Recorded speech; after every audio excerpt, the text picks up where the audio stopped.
ನಮ್ಮಿಂದ ಸಾಧ್ಯವಿಲ್ಲ ಎನ್ನದಿರಿ. ಜೀವನದಲ್ಲಿ ನಾವು ಆಗಾಗ ಒಂದು ಮಾತನ್ನು ಕೇಳುತ್ತಲೇ ಇರುತ್ತೇವೆ. ಇದು ನಮ್ಮಿಂದ ಆಗಲ್ಲ, ಅದು ಸಾಧ್ಯವಿಲ್ಲ, ಬೇರೆ ಏನಾದರೂ ಮಾಡೋಣ. ಈ ರೀತಿಯ ಮಾತುಗಳು ಅನೇಕ ಜನರ ಬಾಯಲ್ಲಿ ಸುಲಭವಾಗಿ ಬರುತ್ತವೆ. ಆದರೆ ಇದೇ ಮಾತು ಎಷ್ಟೋ ಕನಸುಗಳನ್ನು ಹುಟ್ಟುವ ಮೊದಲೇ ಕೊನೆಗಾಣಿಸಿದೆ ಎಂಬುದನ್ನು ನಾವು ಯೋಚಿಸುವುದೇ ಇಲ್ಲ. ಯಾವುದೇ ಕೆಲಸವಾಗಲಿ, ಅದು ಸಣ್ಣದಿರಲಿ ಅಥವಾ ದೊಡ್ಡದಿರಲಿ, ಅದನ್ನು ಪ್ರಾರಂಭಿಸುವ ಮೊದಲು ಇದು ನಮ್ಮಿಂದ ಸಾಧ್ಯವಿಲ್ಲ ಎಂಬ ಯೋಚನೆ ಮನಸ್ಸಿಗೆ ಬರಬಾರದು. ಏಕೆಂದರೆ ಯಶಸ್ಸಿನ ಆರಂಭ ಯಾವಾಗಲೂ ನಂಬಿಕೆಯಿಂದ ಆಗುತ್ತದೆ. ಸೋಲಿನ ಆರಂಭ ಮಾತ್ರ ನನಗೆ ಆಗುವುದಿಲ್ಲ ಎನ್ನುವ ಯೋಚನೆಯಿಂದ ಆರಂಭವಾಗುತ್ತದೆ. ಒಮ್ಮೆ ನಿಮ್ಮ ಸುತ್ತಲಿನ ಜಗತ್ತನ್ನು ಸೂಕ್ಷ್ಮವಾಗಿ ಗಮನಿಸಿ. ಇಂದು ಜಗತ್ತನ್ನೇ ಬದಲಾಯಿಸಿರುವ ಅನೇಕ ಮಹಾನ್ ಆಲೋಚನೆಗಳು ದೊಡ್ಡ ದೊಡ್ಡ ಅರಮನೆಗಳಲ್ಲಿ ಹುಟ್ಟಿಲ್ಲ.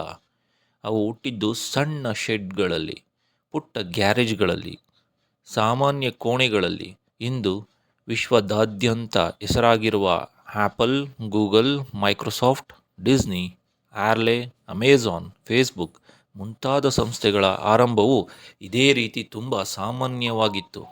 ಅವರ ಬಳಿ ಆರಂಭದಲ್ಲಿ ದೊಡ್ಡ ದೊಡ್ಡ ಕಟ್ಟಡಗಳಿರಲಿಲ್ಲ, ಅತ್ಯಾಧುನಿಕ ತಂತ್ರಜ್ಞಾನವೂ ಇರಲಿಲ್ಲ, ಸಾವಿರಾರು ಉದ್ಯೋಗಿಗಳೂ ಇರಲಿಲ್ಲ.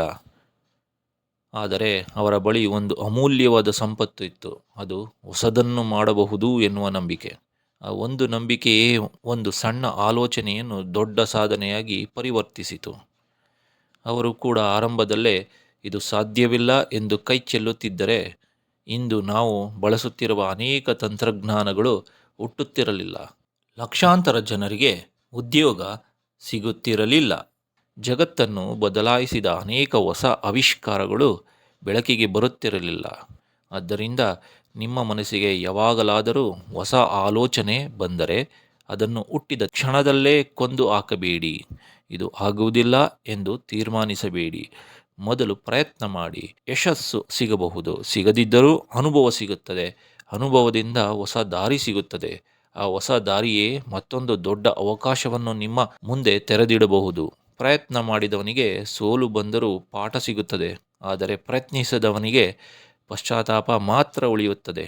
ಒಂದು ಬೀಜವನ್ನು ನೆಲದಲ್ಲಿ ಬಿತ್ತಿದ ತಕ್ಷಣ ಅದು ಮರವಾಗುವುದಿಲ್ಲ. ಅದಕ್ಕೆ ಸಮಯ ಬೇಕು, ನೀರು ಬೇಕು, ಆರೈಕೆ ಬೇಕು, ತಾಳ್ಮೆ ಬೇಕು. ಆಗ ಮಾತ್ರ ಅದು ಬೃಹತ್ ಮರವಾಗಿ ಬೆಳೆದು ಸಾವಿರಾರು ಜನರಿಗೆ ನೆರಳಾಗುತ್ತದೆ. ನಮ್ಮ ಕನಸುಗಳು ಹಾಗೆಯೇ. ಅವುಗಳಿಗೂ ಸಮಯ ಬೇಕು, ಪ್ರಯತ್ನ ಬೇಕು, ನಂಬಿಕೆ ಬೇಕು, ತಾಳ್ಮೆ ಬೇಕು. ಹೀಗಾಗಿ ನಿಮ್ಮ ಯಾವುದೇ ಕನಸಾಗಿರಲಿ, ಯಾವುದೇ ಆಲೋಚನೆಯಾಗಿರಲಿ, ಯಾವುದೇ ಗುರಿಯಾಗಿರಲಿ, ನಮ್ಮಿಂದ ಸಾಧ್ಯವಿಲ್ಲ ಎಂದು ಹೇಳುವ ಮೊದಲು ಒಮ್ಮೆ ಪ್ರಯತ್ನ ಮಾಡಿ.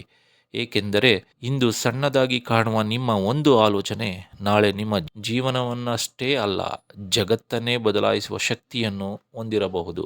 ಆದ್ದರಿಂದ ನೆನಪಿಡಿ, ಮೊಗ್ಗನ್ನು ಬೆಳೆಯುವುದಕ್ಕಿಂತ ಮುಂಚೆ ಚಿವುಟಿ ಹಾಕಬೇಡಿ. ನಿಮ್ಮ ಕನಸುಗಳಿಗೆ ಒಂದು ಅವಕಾಶ ನೀಡಿ. ನಿಮ್ಮ ಪ್ರಯತ್ನವನ್ನು ಎಂದಿಗೂ ನಿಲ್ಲಿಸಬೇಡಿ. ಏಕೆಂದರೆ ಯಶಸ್ಸು ಯಾವಾಗಲೂ ಪ್ರಯತ್ನಿಸುವವರನ್ನೇ ಹುಡುಕಿಕೊಂಡು ಬರುತ್ತದೆ.